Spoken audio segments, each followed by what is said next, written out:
पूर्व मुख्यमंत्री शिवचरण माथुर की जन्म शताब्दी वर्ष पर भलवाड़ा व मांडलगढ़ में कार्यक्रम आयोजित मूर्ति अनावरण व संस्थान कार्यालय का लोकार्पण संपन्न।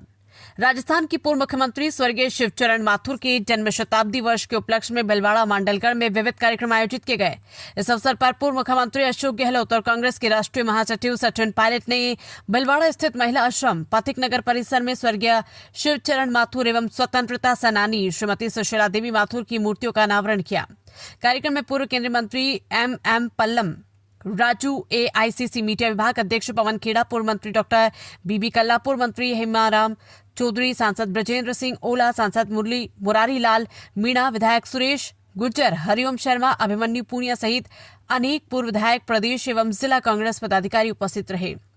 पूर्व मुख्यमंत्री अशोक गहलोत ने कहा कि मुझे प्रदेश कांग्रेस अध्यक्ष के रूप में शिवचरण माथुर के मुख्यमंत्री रहते हुए उनके साथ कार्य करने का अवसर मिला। वे दूरदृष्टि वाले नेता, सरल स्वभाव के व्यक्ति और सच्चे कांग्रेसी थे। 2 बार मुख्यमंत्री रहते हुए उन्होंने सुशासन और जन कल्याण की मिसाल कायम की। युवा अवस्था में वे स्वतंत्रता सेनानी भी रहे। आज के अवसर पर मैं स्वर्गीय माणिक्यलाल वर्मा, नारायणी देवी, शिवचरण माथुर और सुशीला माथुर जी को नमन करता हूं। कांग्रेस के राष्ट्रीय महासचिव सचिन पायलट ने कहा कि शिवचरण माथुर जी ने अपने लंबे राजनीतिक जीवन में जनसेवा को सर्वोच्च प्राथमिकता दी। उनकी निष्ठा, सरलता और जनता के प्रति समर्पण आज भी प्रेरणा स्रोत थे। स्वतंत्रता सेनानी व महिला आश्रम संस्थान की संस्थापक स्वर्गीय सुशीला देवी माथुर ने समाज सुधार, महिला शिक्षा और सशक्तिकरण के क्षेत्र में उल्लेखनीय कार्य किया, जो आने वाली पीढ़ियों को सदैव प्रेरित करता रहेगा। पायलट ने माथुर परिवार की वंदना माथुर और विभा माथुर सहित परिवारजनों को शुभकामनाएं देते हुए कहा कि महापुरुषों की सेवा भावना को आगे बढ़ाना ही सच्ची श्रद्धांजलि है। इसी क्रम में मांडलगढ़ में श्री शिवचरण माथुर विकास एवं सेवा संस्थान के कार्यालय का लोकार्पण सचिन पायलट द्वारा किया गया। उन्होंने कहा कि जनता से जुड़े रहकर उनके सुख दुख में भागीदारी निभाना ही लोक सेवा की असली पहचान है। स्वर्गीय शिवचरण माथुर का जीवन लोक सेवा और विकास के प्रति समर्पण का प्रतीक रहा है और ये संस्थान उसी भावना को आगे बढ़ाने का माध्यम बनेगा। भलवाड़ा से संवाददाता वजू भारद्वाज की रिपोर्ट।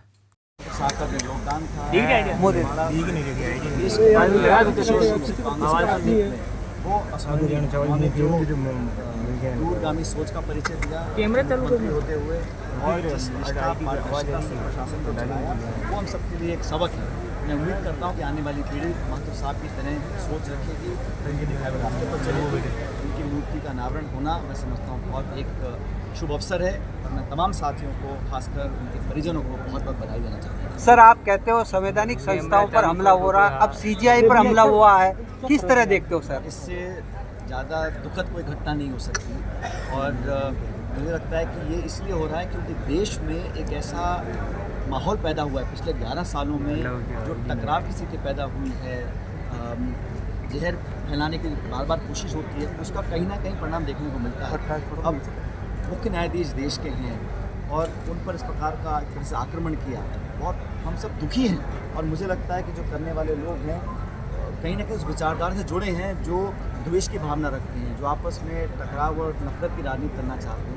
उन लोगों के काम करने से इस प्रकार का माहौल पैदा हुआ है। मैं भर्त्सना करता हूँ इस हादसे की और उम्मीद करता हूँ कि हमारे देश में इस प्रकार की हिंसाओं की कोई जगह नहीं है। एक सभ्य समाज है, लोकतंत्र में स्वाधीनता और गांधीवादी सोच वाले हमारे सब साथी हैं। इस प्रकार के जब कुकर्म होते हैं और दुख हमें होता है और मैं उम्मीद करता हूँ कि इसका भी दोबारा ना हो।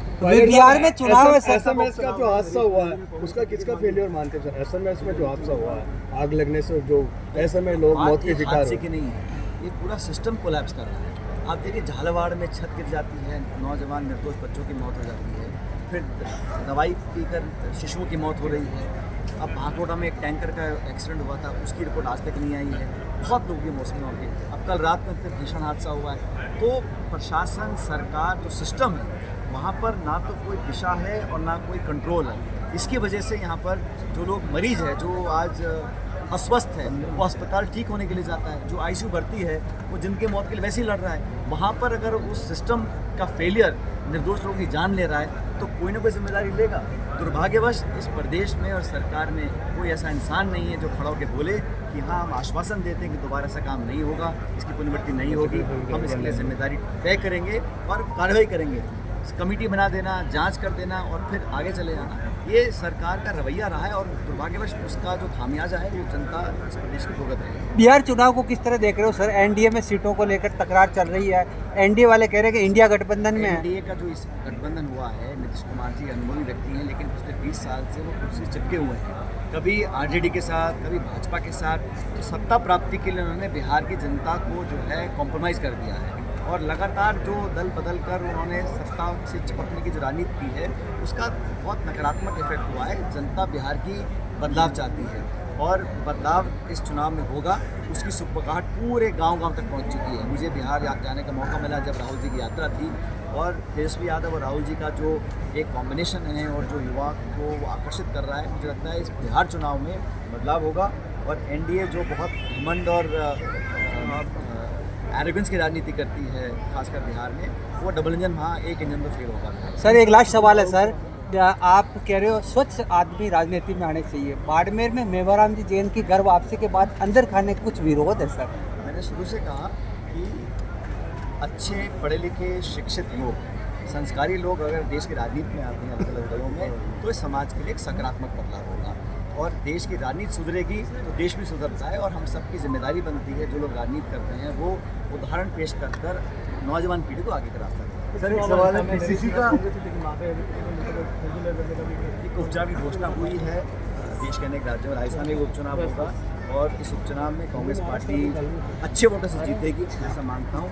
निर्णय पार्टी करेगी किसको कहाँ से चुनाव लड़वाना है, लेकिन क्योंकि कांग्रेस में अब लोग दोबारा विश्वास इसलिए कर रहे हैं क्योंकि इन 2.25 सालों में बीजेपी की सरकार ने पहली बार मैंने देखा है इतने अल्प समय में पूरा जनता का विश्वास खो चुके हैं और पब्लिक गांव में विकास के लिए तड़प रही है, भ्रष्टाचार चरम सीमा पर है, बेरोजगारी फैल रही है और नियंत्रण नहीं है। इसलिए इस उपचुनाव में सरकार को जनता आईना दिखाएगी और उपचुनाव में कांग्रेस पार्टी सर जीतेगी। पीसीसी की तरफ से प्रयास पूरे प्रदेश में जिले में पर्यवेक्षक जा रहे हैं, लोगों से राय मशुरा कर रहे हैं। आपको लगता है पीसीसी की आपको काफी अखिल भारतीय कांग्रेस कमेटी ने अलग अलग राज्यों में एक कार्यक्रम किया है और आप जानते हैं राहुल गांधी और खड़गे जी ने 2025 का जो साल है वो संगठन को समर्पित किया है।